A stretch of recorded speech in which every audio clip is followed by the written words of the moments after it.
يابا شي على شي اقواكم بكل شي. يلا بنات حضرن جدورتشن وشبعن رجولتشن المصموطة وعشاق المصموطة. سنالكم طريقة المصموطة على طريقتنا اهل الجنوب والناصرية تحديدا.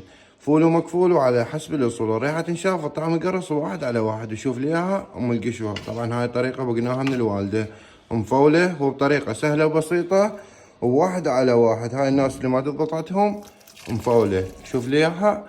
فيا حبايب قلبي قبل لا نبلش بالطريقة صمموا لنا على المصموطة وكتبوا لا هذا نريده ولا ذاك نريده، نريد من عندنا وبينا.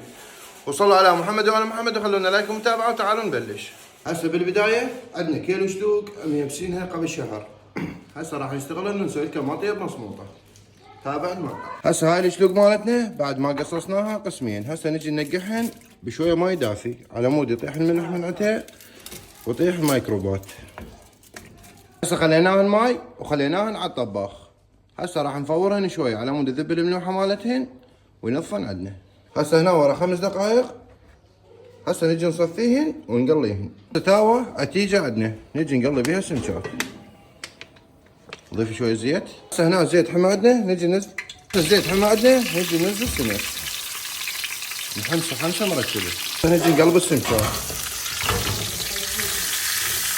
اريدين هذا اللون يكون حمصا. هسه جدرية ثانية خليناها على النار وخلينا بيها شوية زيت ننتظره يحمى شوية. هسه على نار هادية كلش ننزل البصل. هسه السمك اخذ عندنا هذا اللون وهذا اللون اللي نريده.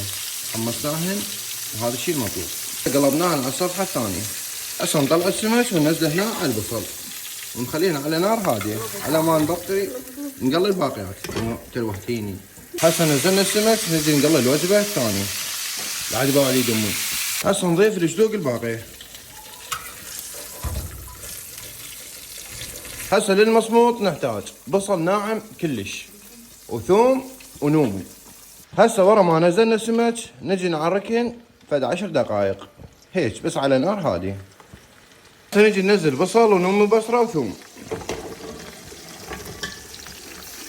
هسه نغطيها ونعركها فد 10 دقائق. هسه ورا 10 دقائق نجي نقلبهم.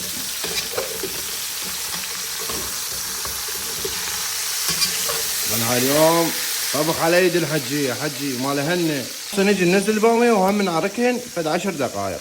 كيلو ونص سمك كيلو بامية.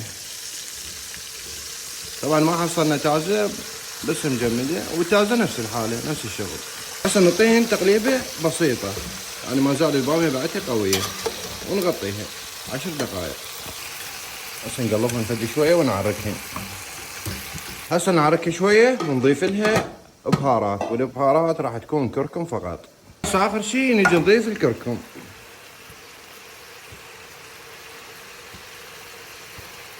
هسه نضيف خاشوقة وحدة لا مندوزي، خاشوقة مال شاي، والملح يكون اخر شي. نغطيها ونتركها شوية حتى نضيف لها ماي حار. هسه غيرنا الوضعية راح نحط ملح. هسه نجي نقلبهن شوية.